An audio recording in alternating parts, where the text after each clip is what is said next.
கர்த்தருக்கு பிரியமானவர்களே, இயேசுவோடு நாம் என்ற நிகழ்ச்சியில் 9ஆம் பாகத்தில் உங்களை சந்திக்கையில் ரொம்ப மகிழ்ச்சி அடைகிறோம். இன்றும் கூட பார்த்தீங்கன்னா நம்ம அழைப்பை ஏற்று வந்திருக்கிற தேவதர்ஷினி அவங்க வந்திருக்கிறாங்க. அம்மா பிரைஸ் லார்ட். ஏசப்பா உங்களுக்கு ரொம்ப பிடிக்குமா? எவ்வளோ பிடிக்கும்? Very good. ஒரு வசனம் உங்களால் சொல்ல முடியுமா?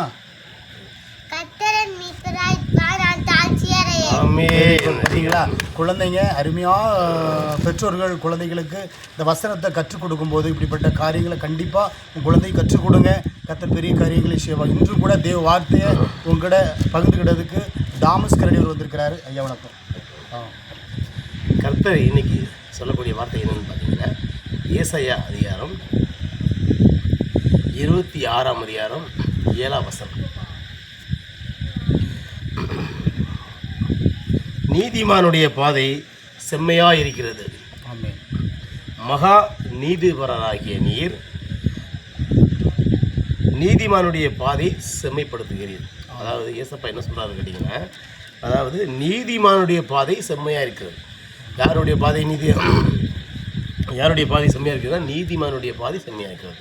அப்போது தேவன் நீதிபரர்.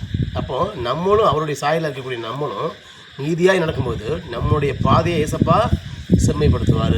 அதாவது பார்த்திங்கன்னா, நீதிமானுடைய பாதை செம்மையாக இருக்கிறது, மகா நீதிபரராகிய நீர் நீதிமானுடைய பாதையை செம்மைப்படுத்துகிறது. அப்போது நம்ம நீதிமானாக இருக்கும்போது, நீதியாக நடக்கும்போது, நியாயமாக நடக்கும்போது, மற்றவங்களுக்கு இடைஞ்சல் பண்ணாமல் நம்ம வழியை பார்த்து இயேசுவின் சித்தப்படி நடக்கும்போது, மகா நீதிபரராகிய நீர் என்ன சொல்கிறார் ஏசப்பா? மகா நீதிபரராகிய நீர் பாதையை செம்மைப்படுத்துகிறது. அப்போ ஏசப்பாவை நம்பி ஏசப்பா வழியில் நம்ம நடக்கும்போது நம்ம அந்த வழியை ஏசப்பா செம்மைப்படுத்துவார். ஏசப்பா என்ன சொல்கிறாரு? நீ போகையிலும் ஆசீர்வதிக்கிறார், வருகையிலும் ஆசீர்வதிக்கப்பட்டு சொல்லியிருக்காரு. என் சமூகம் உனக்கு முன்பாக செல்லுங்கிறாரு. அப்போது ஏசப்பா இந்த பாதையை நம்ம போகிற வழியில் பூராமே செவ்விப்படுத்துவார். அதாவது நீங்கள் எதுக்கும் கலங்க தேவையில்லை. ஏசப்பா நம்பி இருக்கிற நீங்கள் ஒரு ஆளும் வெட்கப்பட்டு போக மாட்டீங்க. ஏசப்பா நீங்கள் நம்பி வாழுங்க. ஏசப்பா கரத்தை நல்லா பற்றி பிடிச்சிக்கிங்க. ஏசப்பா அவங்களை ஒரு காலம் கைவிட மாட்டார். அதனால் ஏசப்பா நீ முழு மனதை ஏற்றுக்கொண்டுங்க. கர்த்தருக்கு சோத்திரம். ஏசப்பா உங்கள் பாதையை செவிப்படுத்துவார். ஆமாம்.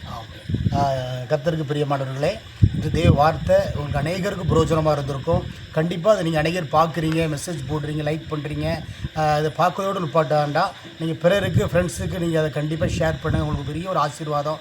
மறுபடியும் ஒரு வீடியோவில் சந்திக்கிறோம். உங்களுக்கு விடைபெறுகிறோம். வணக்கம்.